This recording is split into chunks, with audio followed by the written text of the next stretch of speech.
And if you guys are here today, which you are, then you do not need to do the review for the lecture. So I'm going to talk for a few minutes today, and then we have about 4 short videos to watch. And we're still, I think one of the biggest areas that sports has impacted society is in human rights, race relations, women's rights, all of the above. And there are definitely lots of other areas that we're going to explore after we get through this module. But things like, how has sports influenced fashion? How has sports influenced music? How has sports influenced just daily life and how we view people? So there's a lot of other topics that we're going to get into, but we're still going to spend a couple of weeks more on human rights, because I believe that not only is it in our face right now every day, and there's just current information that we can look at, it's obviously super important. And there's lots of things we do, even as faculty, to become better educated on these types of topics. So, when you look at Santa Rosa Junior College as a whole, it's a pretty white college in terms of the faculty. And so one of the things that we've been trying to do for years is to have a more diverse faculty at our college. And so there's lots of efforts and lots of strategies that we've been using, but we feel as a college, it's really, really important that you guys are able to see people that look like you, that are teaching, that are in positions of leadership, and that's everybody. That's not singling out one ethnicity. It's, we need a mix. And so this is a topic that I think is very current and very important. And I think, it's just allows us to, it's a subject that I think we need to give its proper due in this class. And sometimes that calls for some difficult conversations and some difficult self-perspective, but or self-reflection. But here we go. So you guys watched some videos last time on the last lecture, and you guys had homework assignments to research. And any interesting topics that you guys found in your homework assignments that you could bring forward that maybe somebody in this room or somebody that's going to watch this video doesn't know? Tell us something interesting about one of the people that you looked at that you could tell us something about that you wrote or that you read. And let's go around the room. So Josh, did you get a chance to do that assignment? And can you tell us something about a person interesting that you read about? We'll just go around the room. Reese, you want to start it off?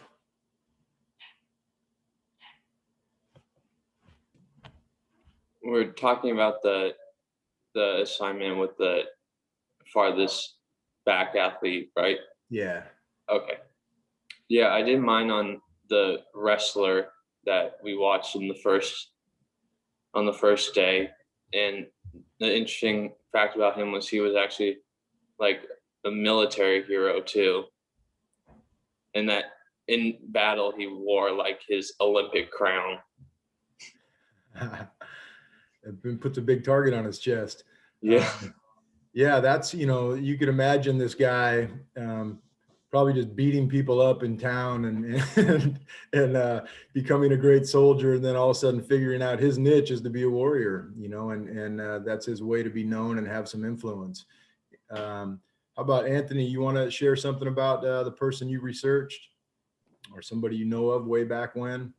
Yeah, so I researched lacrosse, and it wasn't exactly an individual player sport, so it was kind of hard to find a specific person.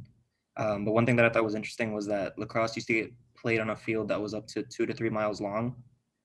So the goals were on opposite sides, and they was just like pure battle in between, and that's why it was a sport for war, or training for war. Yeah, I think that's what we find is a lot of the early sports were trainings for war. Are you a football fan, Anthony? I am. Do you know who Jim Brown is? I do. Do you know what kind of lacrosse player he was as well? A D-pole? Well, no, not position wise. I just meant, are you aware that he was an All-American lacrosse player at University of Auburn? I didn't see that. No. Yeah, so Jim Brown, one of the most famous NFL football players and running back, was an unbelievable lacrosse player. And you could check that out.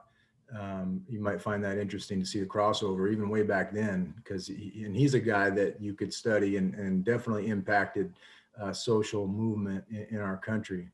But thank you for sharing that. How about Calvin?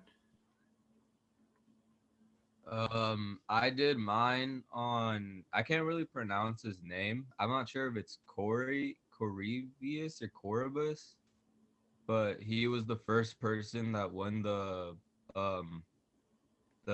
stayed in the very, very first Olympics. And something interesting about him was that before the Olympics happened, he was actually I'm trying to remember. I think he was like a cook or something, or like a baker. So because he won, like his status like jumped like a lot in the society. I thought that was pretty interesting. Yep. That's it's an access point. Sports has been an access point for so many people throughout time, an access point to improve their lives or improve their status socially. Josh, did you get a chance to research somebody from way back when? All right.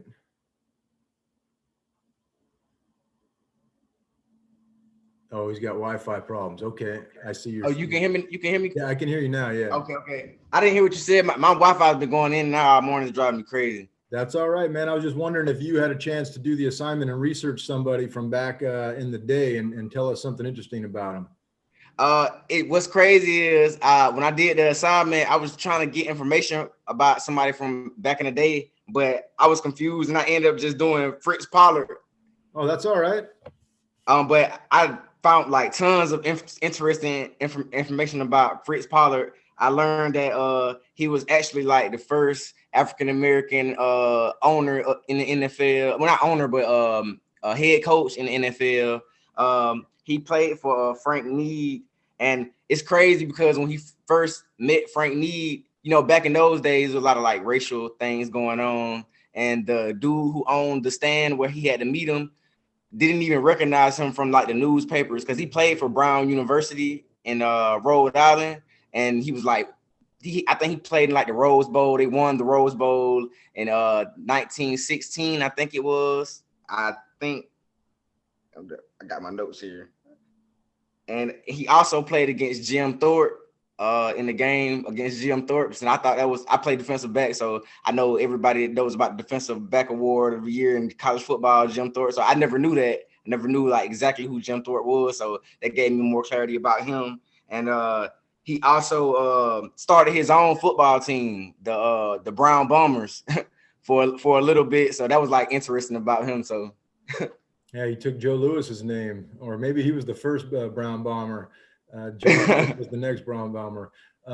Good job, you guys. Those are, you know, and again, I hope that the assignments are open enough to where you can truly do something you're interested in. So we'll keep that going. So I'm going to share my screen now with you guys, and we're going to start out with a video, and we're going to get into what I said, 3 or 4 videos today, and we'll stop in between each one and talk about it a little bit. So let's see here. We'll get going. See if I can pull this off.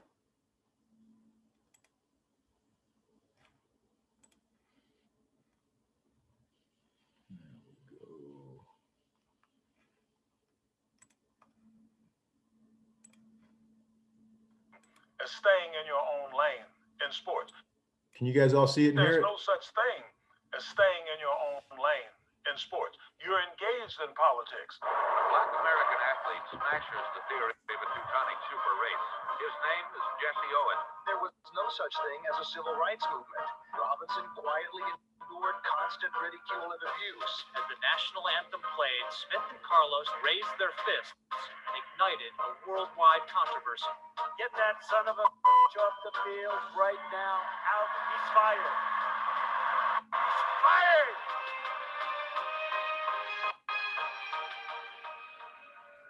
San Francisco quarterback Colin Kaepernick Kaepernick says he is ready for the backlash after refusing to stand during the national anthem. Sports and politics collided when Kaepernick refused to stand for the national anthem, he says, to highlight black oppression. It's kind of an irony that we find ourselves criticizing now predominantly black athletes for issuing a statement of dissent in the context of the national anthem, given Francis Scott Key's own racial sympathies or lack thereof. When you go back and look at who Francis Scott Key was, a slaveholder, someone who wrote into the third stanza of the national anthem a phrase glorifying the murder of slaves who were fighting to free themselves, it's easy to understand why African Americans probably have grounds to say, we don't want to stand up and sing this. But that's not what the deal is. African Americans are very much willing to accept what the first stanza of the song has become. But they also insist that we live up to it. The men's 200 meters, another event dominated by the black American sprinters. I was a senior at San Jose State when Tommy Smith came in as a freshman. He's the greatest sprinter that I've ever seen. Smith begins to pour it on and forges to the front. He literally flies toward the tape. I ultimately took a Woodrow Wilson fellowship to do PhD work and came back. And Tommy began to take classes from me. And in those courses, I talked about, here's where sport intersects with education. Here's where it intersects with religion. Here's where it intersects with politics. The athletes of the 1960s are much different than the generation that preceded them. You saw things like Lou Alcindor becoming Kareem Abdul-Jabbar, Muhammad Ali in refusing to go to Vietnam.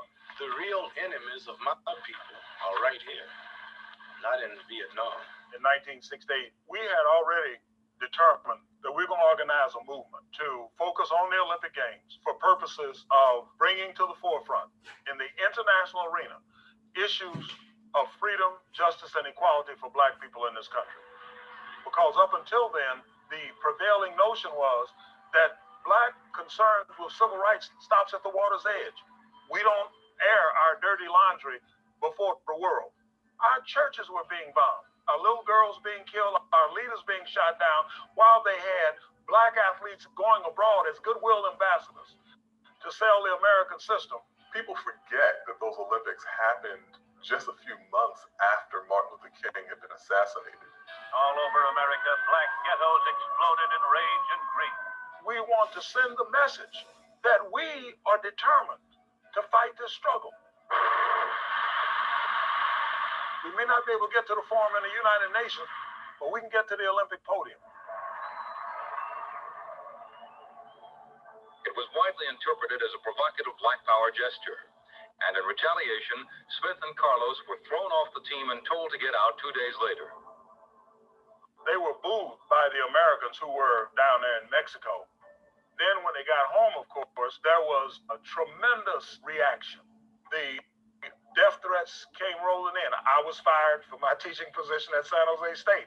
Do you think you represented all black athletes in doing this?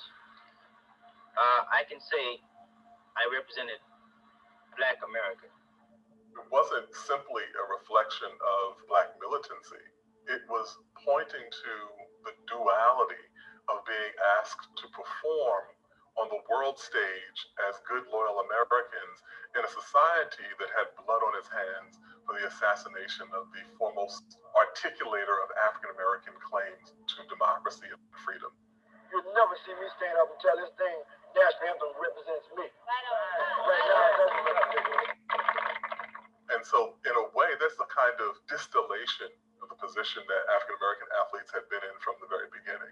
Jackie Robinson told me that he didn't stand for the national anthem anymore. He didn't say the Pledge of Allegiance. He understood that even after the price that he paid in turning the other cheek, keeping quiet, which was not in his character, very little progress had been made.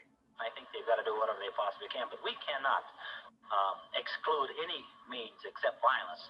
He was the first one to make it clear to me that progress is a very, very tricky kind of a concept.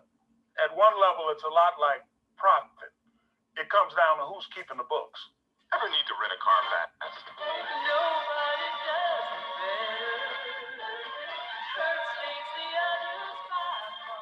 By the time we're looking at the 1980s, it becomes a template for how people can smooth out the rough edges and become more palatable and certainly much more profitable entities by avoiding politics. O.J. Simpson, he stated everybody can't be Martin Luther King. And he was not wrong.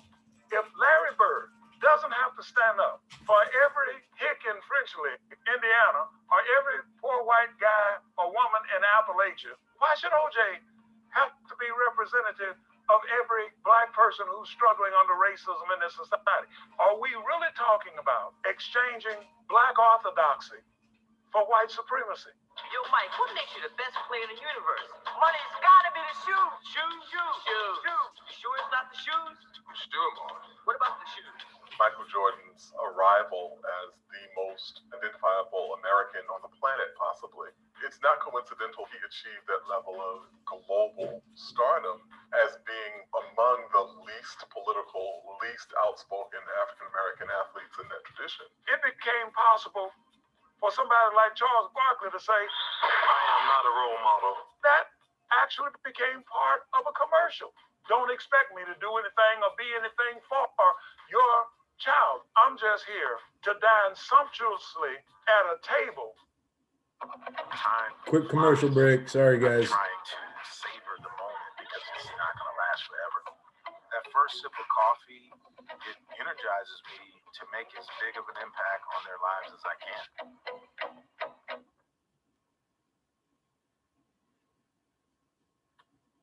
Where somebody else's sacrifices and struggles made it possible for me to do so.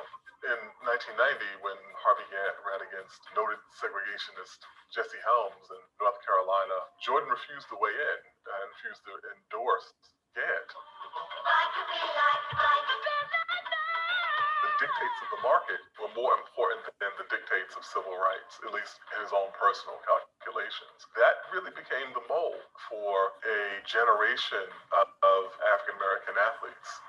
Oh, say, can you see? Sports is a mass phenomenon, almost by definition. And in a democracy or anywhere that there's a mass phenomenon, people will try to integrate politics with it. It's just a very narrow version of it that's considered acceptable.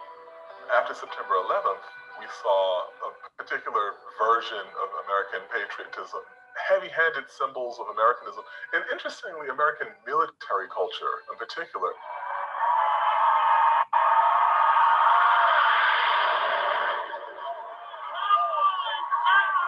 If you think about it, it's like, what exactly does the Air Force have to do with a football game?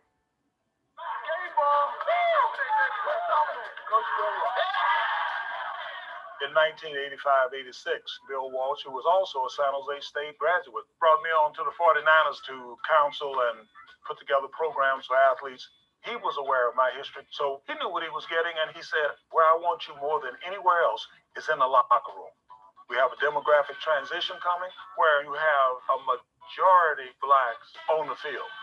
I want these athletes to be aware and conscious of what's going on, not just in football, but beyond, so that we can be ahead of things when they develop. For 31 years, I've had ongoing contact with every athlete that has come through there, from Joe Montana and Jerry Rice. Colin Kaepernick asked me for books to read. I said, yeah, I can give you some books to read. He was just another athlete who would come to me and say, Doc, there's something I want to talk to you about.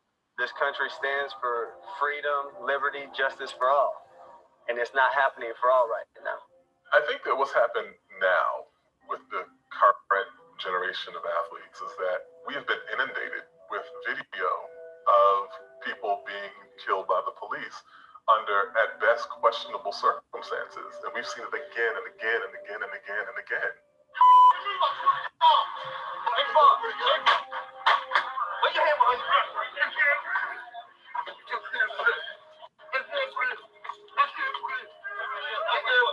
We now know that Tamir Rice was killed by one shot to the left side of his abdomen. We got pulled over for a busted tail light in the back.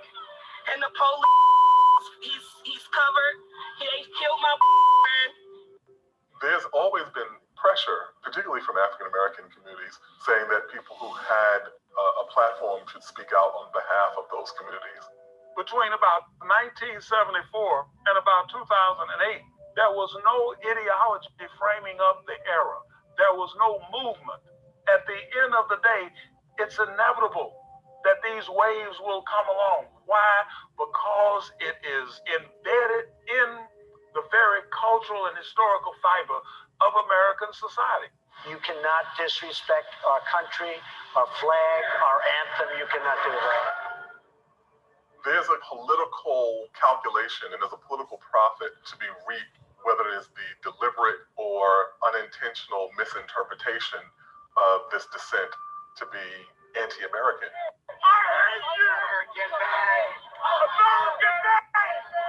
Furious football fans are posting videos online burning all things Kaepernick. I think, by and large, people have forgotten what this was about. It has become this issue of whether or not you respect the military, as opposed to whether or not we have a system of accountability for police officers who disproportionately use lethal force against unarmed African Americans. We're all patriotic in the locker room. We love our troops. This is about something bigger than that. Whenever we've seen figures articulate a critique of the society, especially African American athletes, dissent is interpreted as disloyalty. There's a presumption that Black people are not supposed to be in the tier of society where they are, and they should be grateful that they've been allowed to exist on that tier. Let's be clear, that's what they are. They're arrogant young millionaires. During a meeting between players and owners last week, Bob McNair said if the league didn't stop the protest, it would be like, quote, inmates running the prison. There's a kind of overseer logic to what Donald Trump was saying. Today, if you hit too hard, right? They hit too hard, 15 yards, throw him out of the game. They're ruining the game, right? This idea that people are being treated too delicately. Meanwhile, we're seeing the horrible, lifelong repercussions of playing a very dangerous sport contingent upon keeping largely white crowds of people happy. The audience do not reflect the 80% Blacks on the field. I mean, I'm watching a couple of teams this past Sunday. It looked like Ghana playing Nigeria, and it's going to get blacker owing to the concussion issue because whites are dropping out. This is a growing contradiction. This is not going to get better. It's going to become more strained. And this sophistry about, well, it's the national anthem, doesn't help to move the conversation forward. Trump knows that this isn't about disrespect for the flag and disrespect for soldiers. Trump's not disrespectful of the flag when he trashes a Gold Star family. He's not disrespectful of the flag and the soldiers when he trashes John McCain. He's a war hero because he was captured. I like people that weren't captured, okay? I hate to tell you.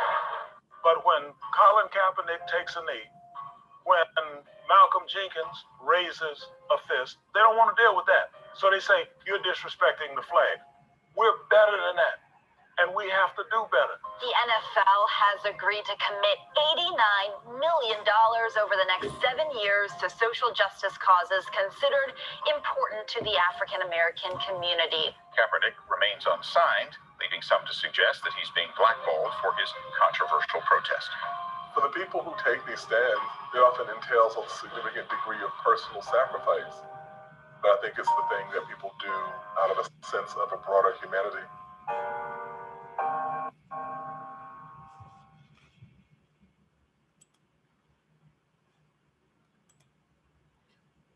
All right, so take a minute and think about what we just watched, and what do you guys? I'm going to pose a couple of questions. One thing that I found interesting in that I've thought all along was that, and this is my own personal view, so it's, you know, again, nobody has to agree with our personal views, right? There are personal views, but I think it was so misunderstood what Colin Kaepernick did in terms of, you know, the implication that it was a knock on our military or the flag. You know, I think when, you know, and it was something totally different than that. And when they made it into, so that's what they do sometimes in politics or in society, is they spin a story a certain way, and then the people that really don't research the topic just see the headlines or the tweets or the, you know, the Facebook posts, and they latch on to one part of that. And then they say, oh my God, that's the worst thing ever. You know, our troops are out there dying, and, you know, they're putting their life on the line every day for our country. And how could he disrespect those people? I don't see it that way. And unfortunately, a lot of people do, because they don't really understand or take the time to understand that. But I liked how Dr. Edwards explained that. How about you guys? Did anything stick out in that video to you guys that you'd like to mention? And James, I'm sorry, I was calling you your brother's name, man. So when I understand why you weren't answering when I was calling you Josh. So let's go around the room, and how about we start with Calvin this time? Tell us something about the video that you found interesting, or maybe something you learned in there. I found pretty interesting. Like, I've always known how far back like the issues have gone within like African Americans and people of color within society, but I never really like realized how far back they've been using like sports as a platform to bring aware of those issues. Cause like I'm much younger, so like I'm more aware with like Colin Kaepernick and all that. But I did know like a bit about like Jackie Robinson back then and all that, but I don't know. It's just like I think it's pretty cool. Not like I don't mean that like in a I don't really know how to like explain it. I think it's like a good thing that they're trying to use like their platform to bring more awareness about what's going on and stuff. And like even back then when it was like more of a bigger issue than it is now. Yeah, and I mean, some would argue that it's in some ways worse now than it was back then. You know, when you look at, you can imagine the type of pressure, you know, when you go travel with your team. You know, you go to the South, and black athletes stay in one hotel or a motel, and white athletes stay in another hotel. You know, black athletes eat in one restaurant, white athletes eat in the other restaurant. Even you know, no matter, even if they were an Olympic hero. So it's these issues. You know, in my opinion, they've been around forever, and over the years, I think there's been change. Definitely not enough change, but I think over the years, people have learned that they need to fake it a little bit too, or a lot.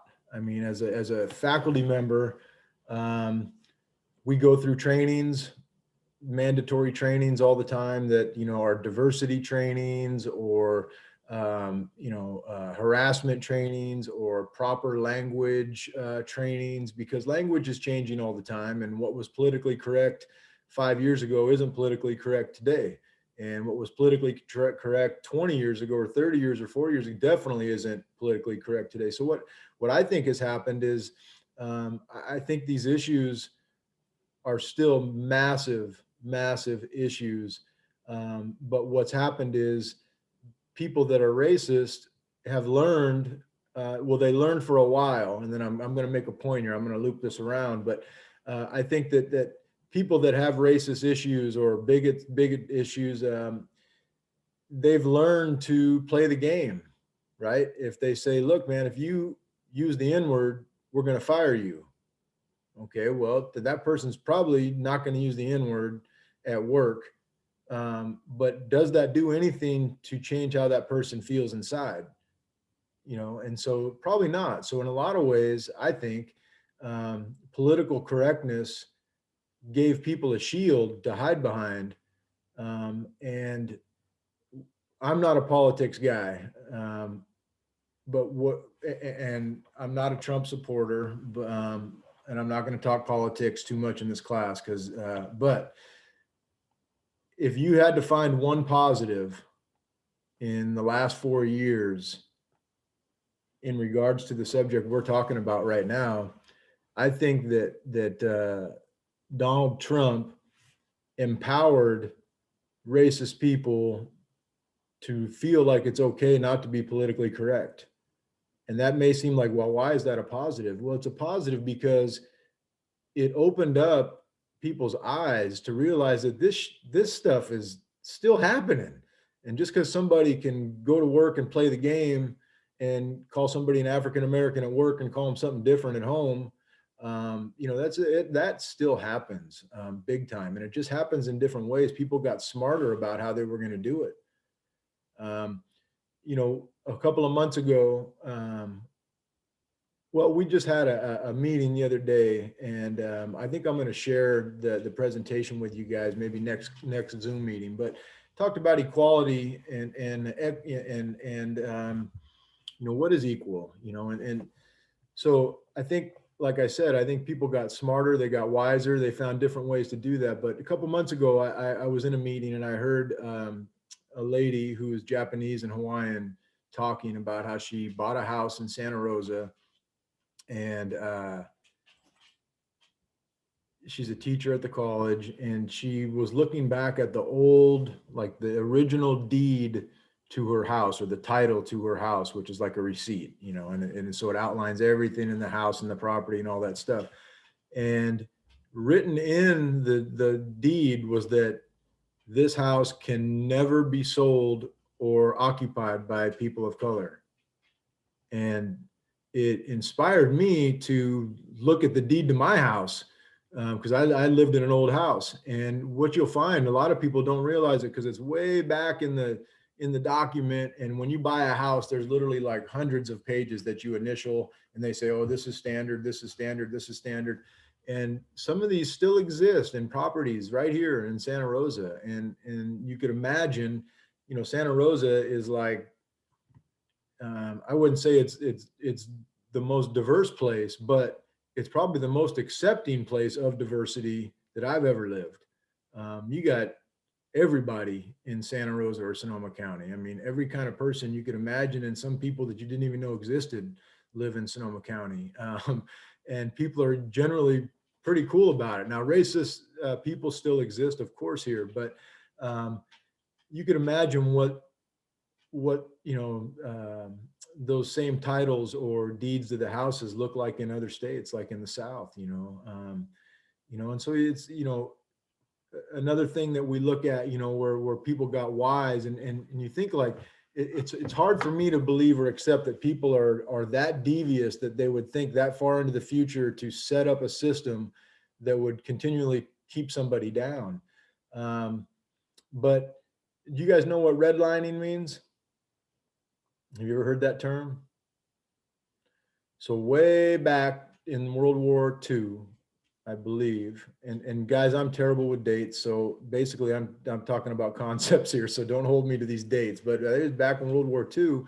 The GIs started coming home and they needed houses. And the people that basically run the city and the state and the counties and those types of things, who designate land for different purposes, they decided they would redline certain areas within their counties that they viewed as, you know, crappy areas. And so then when the GIs came home from World War II and they applied for GI loans, house loans, home loans that were guaranteed by the government for soldiers, only property owners in those redlined districts would approve loans for African Americans. And loans for white soldiers were approved in all these other areas. So if you look at that and say, okay, that's the starting point of something. So now you take a house that one of those GIs bought in the red line district that is now a slum of some city, and let's say they held on to that house for generations, 5 generations of people, and the value of that home. And then you take a house that was in one of the white neighborhoods that's been held on to by 5 generations of family. I mean, I bought my first house in Santa Rosa. It was like $270,000. And then we turned around and sold it like 6 years later for like $600,000-700,000. that wouldn't happen if I was living in an area, and I wasn't even in the nicest area, but you can imagine, you know, when somebody lives in an area that's run down, that has no resources, that has no financial backing, those areas just go bad, and they already, you know, and so that's just the start of it. So when you talk about like the deviance, and the just the sneaky way that the system has been set up. I mean, I really encourage you guys, if this is of interest to you at all, really start doing some research. You will be severely disappointed, I hate to say it, by our country, but and there are, you know, believe me, I'm not a country hater. I love our country. I wouldn't want to live anywhere else, but we definitely have lots to fix. So who else would like to share something? Anthony, you want to share something from that video? Probably the only thing that caught my attention was the Texans owner, and like that comment. I feel like that should have been. I don't know how it was addressed because I didn't really keep up with the owner. I don't really know too much about him, but I feel like that should have been addressed a little bit more, or it should have been like regulated somehow. The inmates leading the prison. Yeah, that. So. Yep, and you know, that's a whole nother topic, man. That's, you know, the war on drugs. You know, if you guys have done any research on that era, you know, in black neighborhoods, crack was the drug of choice, and marijuana, and in white neighborhoods it was cocaine, and there were different penalties for cocaine than there were for crack cocaine. And it's crazy how many people are in jail right now for little things that, anyway, that's a whole nother, you could do a whole class on that. Let's see, who haven't we heard from yet? Reese, did you go already for the video we just watched?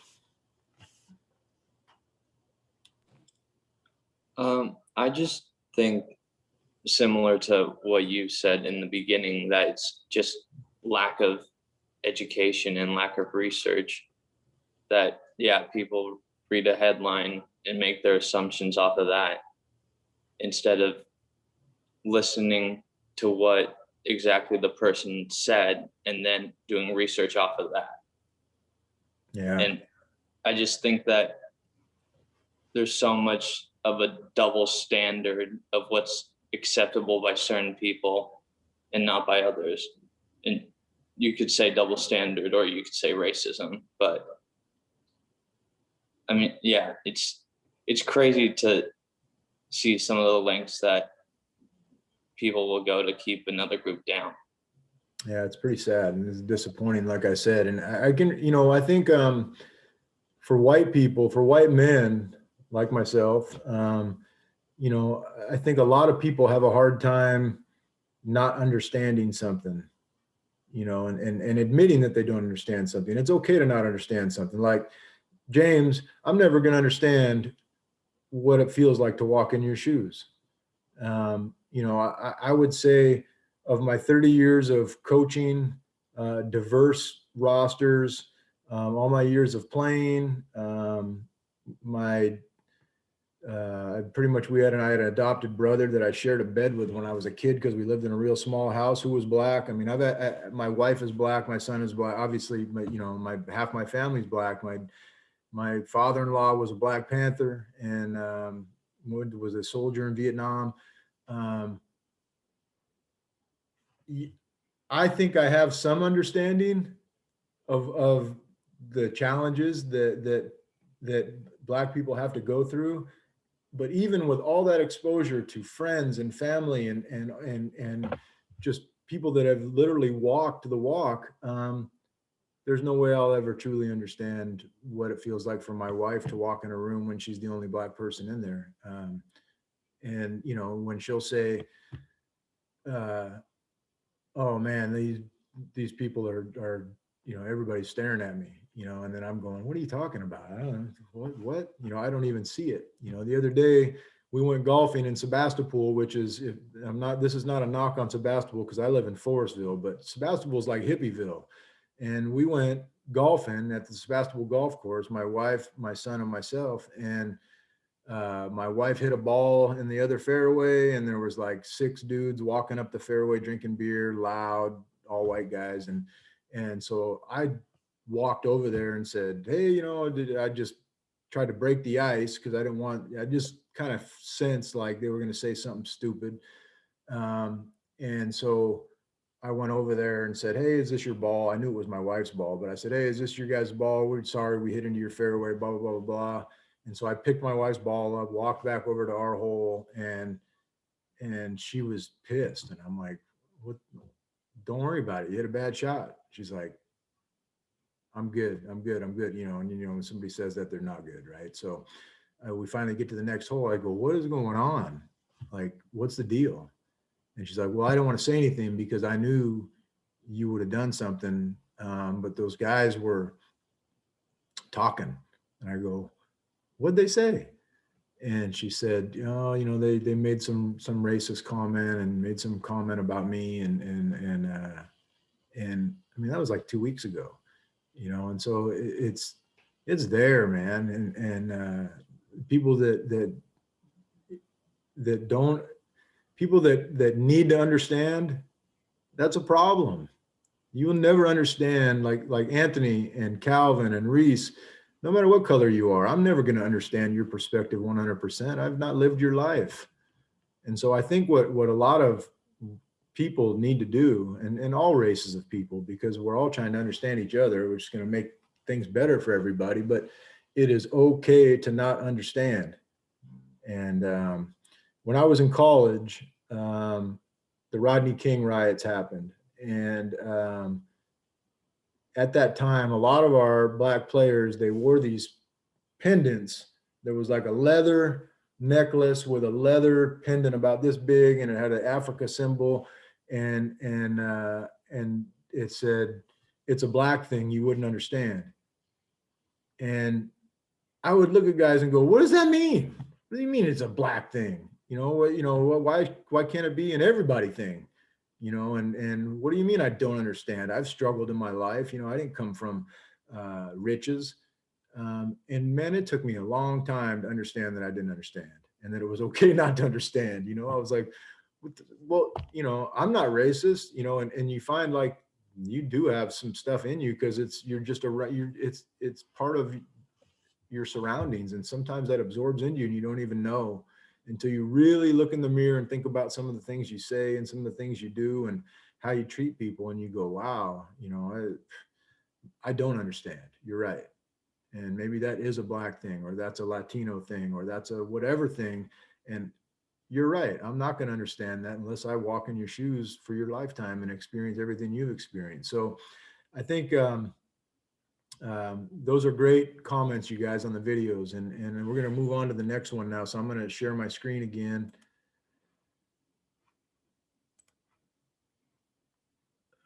Let's see here. Stop share.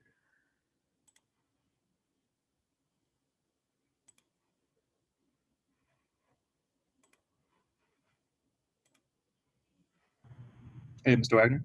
Yes, sir. Quick thing. I have a class at 12 o'clock, so I'm going to have to leave a little bit early if that's cool. No worries. I wanted to get you guys the chance to see these short videos. One is about the USC Alabama game that I talked about last time, and the other one is about the UCSF football team. So we're going to go right into that. And then when you got to log off, you just go ahead and do what you got to do.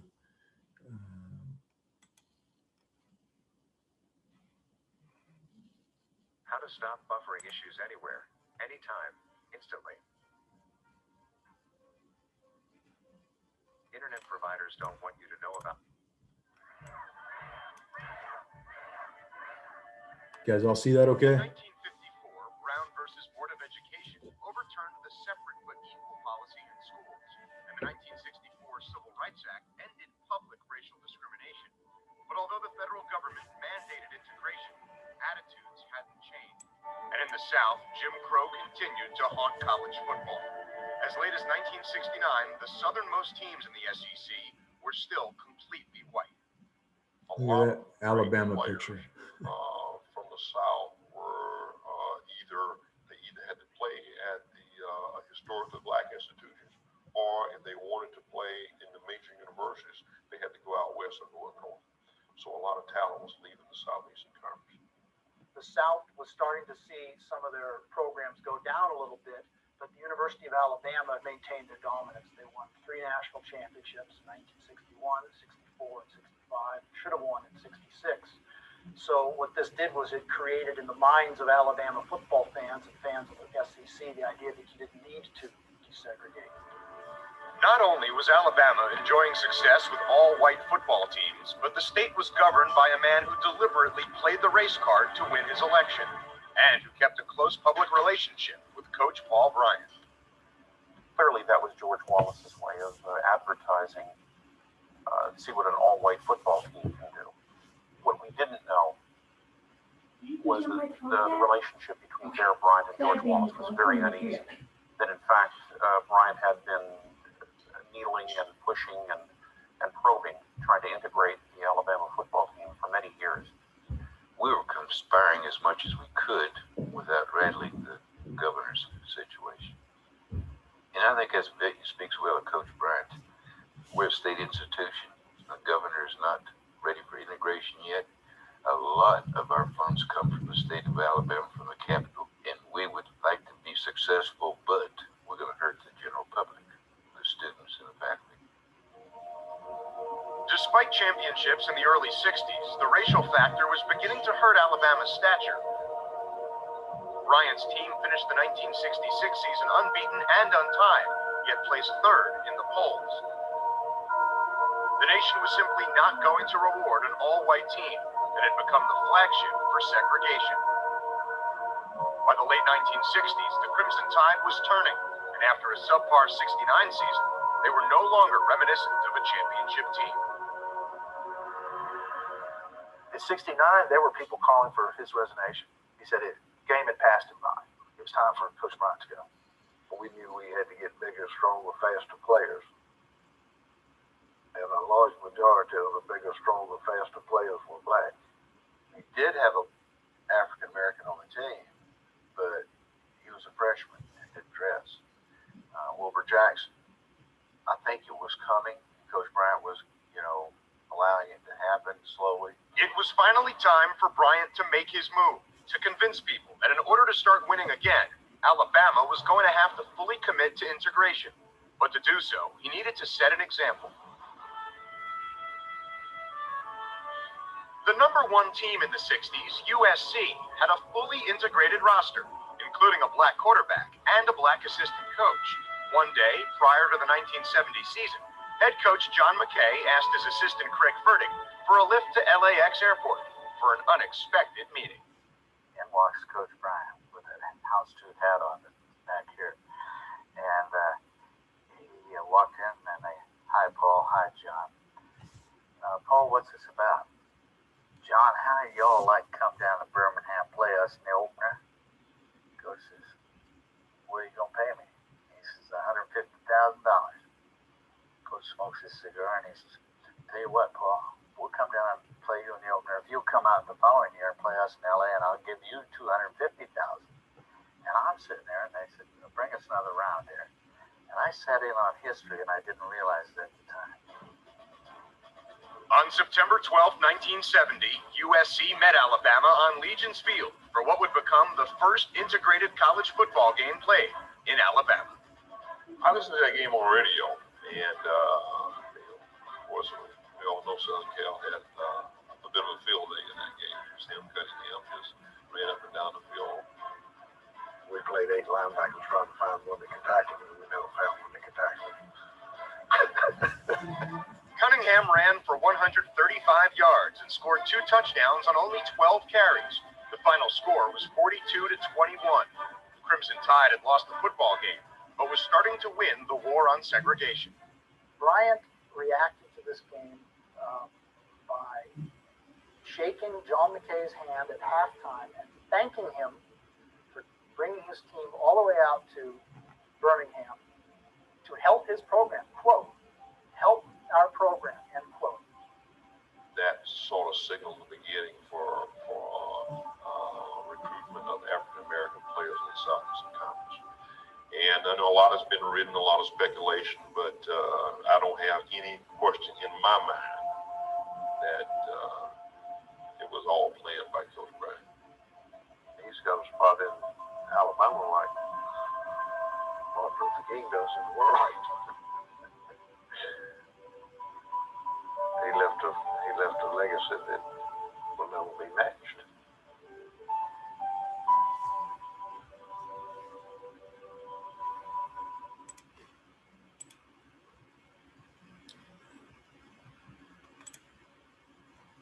Okay, we have time for one more video I want to show you guys before we get done. But the question I just want to throw out there into space and let it resonate for a little bit. We can speculate, but and maybe fun conversation to have. But you think Bear Bryant really was interested in integrating his roster or winning football games? You already know. We'll never know. We'll never know, right? And the fans from Alabama, I mean, you know, they're pretty happy with their team right now. But I wonder how many of those people would have some of those players over for dinner. So that might be another conversation. So anyway, I'd love that video because, you know, the West Coast, we were so far ahead in that stuff. So that was 1970, and the video we're going to watch right now was like 1951. Okay, and so keep that in mind as we watch this next video, that it was, you know, way before the last one.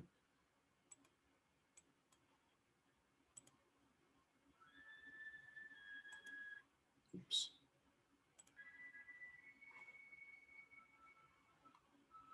These two are short.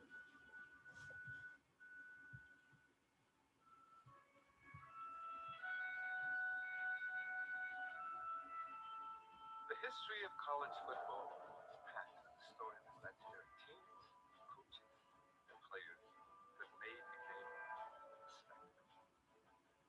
The Four Horsemen of Notre Dame, Oklahoma's 47-game winning streak, and Archie Griffin's back-to-back Heisman win have all earned their rightful place in college football history. This is the story of a team that is all but forgotten. The University of San Francisco Dons were a perfect 9-0 in 1951. They sent a record 9 players to the NFL. Over half of those players made the Pro Bowl, and 3 are enshrined in the Pro Football Hall of Fame. The University of San Francisco also gave the NFL its first African-American official and the most revolutionary commissioner in the history of sports. But the glory they earned on the playing field is only half the story. The other half, but hardly don't know, is the story of men who courageously stood together when never lost. Though their dominance in that 1951 season is more than a footnote today, the stand they took in quiet defiance of racism changed their minds. By sacrificing individual achievement for honor, they forged an unbreakable bond of strength and teamwork.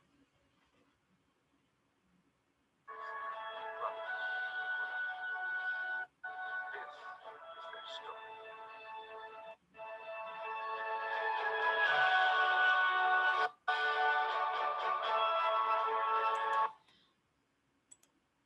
Okay, I'm going to go now. That's just kind of the introduction here. Now we'll let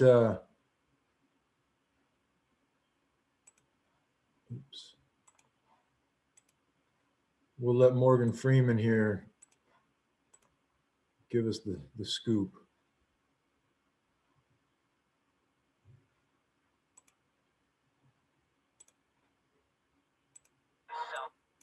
Welcome back to the Southwest Airlines halftime show on Fox.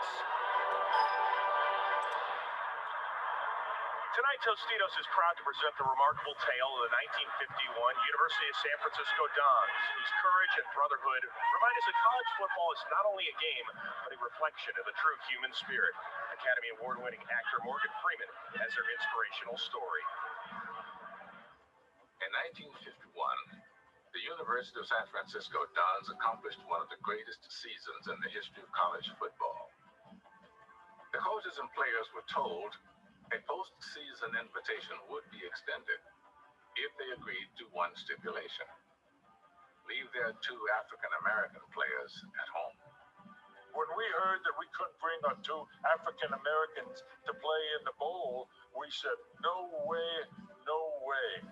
When we took our stand of not going to the bowl, we were the reason that eventually black players played in bowl games. If you look at the guys that we had on that team, and if we wore Notre Dame jerseys with Irish written on the back, people would be writing about us today. How exceptional was this team? 9 players went on to play in the National Football League. Ollie Madsen, Gino Marchetti, and Bob St. Clair are enshrined in the Hall of Fame. Burl Tola became the league's first African-American referee. Athletic publicist, future NFL Commissioner, Pete Rozelle. Pete Rozelle once said, if I had another franchise, I would take that entire team, and inside of 3 years, they'd be champions. For Tostitos to give us this championship moment is something we will remember the rest of our lives. You can't cry over what happened. We were a great team. This team was part of something great, and greatness stays with a person forever. Their exploits may be ancient, may even be forgotten, but their integrity will never be questioned. These men lived it.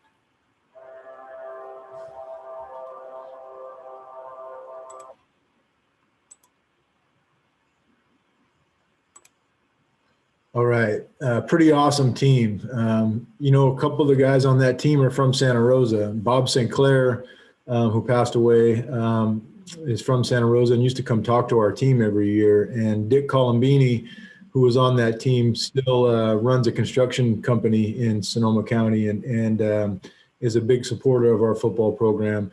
That's a pretty awesome story. And so what always blows me away is that you know, we think of our country as being divided right now politically with the Democrats and the Republicans. Think of how different it was from the North and the South and how many years that went on. I mean, that was, you know, the first black player, I think, was Fritz Pollard in the Rose Bowl, like 1916, like you said, James. And it took like, you know, what's that, another 50 years before a black player played in the Southeastern Conference. That's crazy. And so you could imagine there's like two, I mean, talk about a split, but we're just about out of time, you guys. And so I did have one more video for you, but I'll send it out in the links with the homework assignment for next week. Hope you guys enjoyed the videos and found some of that interesting. I always, you know, find those, as many times as I've seen those videos, I still get choked up and I still see things that, you know, are hard to watch sometimes or hard to hear people talk about.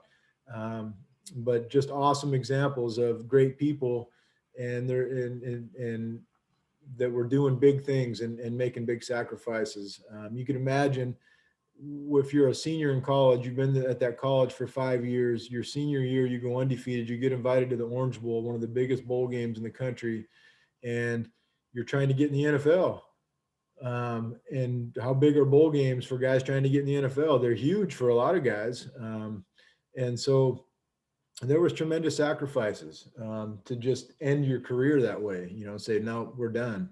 That was probably really hard for a lot of those guys. And so great, really a group of great men and a great story about teamwork and what football teams do. You know, those guys were not all from San Francisco.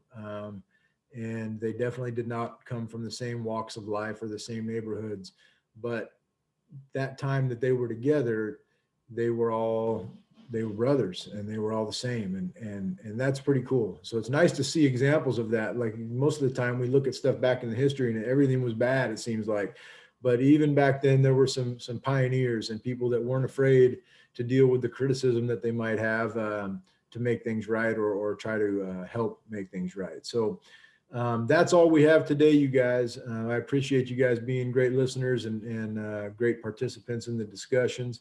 Any final comments or questions from any of you guys? All right. Well, hey, it's Wednesday. That means the weekend's almost here, right? we're on the way down. It's almost game day. Okay, for you footballers out there, our bodies go through those transformations during the week. So you guys have a great weekend, and good luck in the rest of your classes. We have spring break next week, so there'll be no Zoom meeting next week, and I'll be real light on the assignment for you guys too. Have some fun if you have a chance to, and forget about all the stuff that's going on right now. Hang out with your family or your girlfriend or whatever. So that being said, you guys have a great day, and we will talk soon. See you later. Y'all have a great day, man.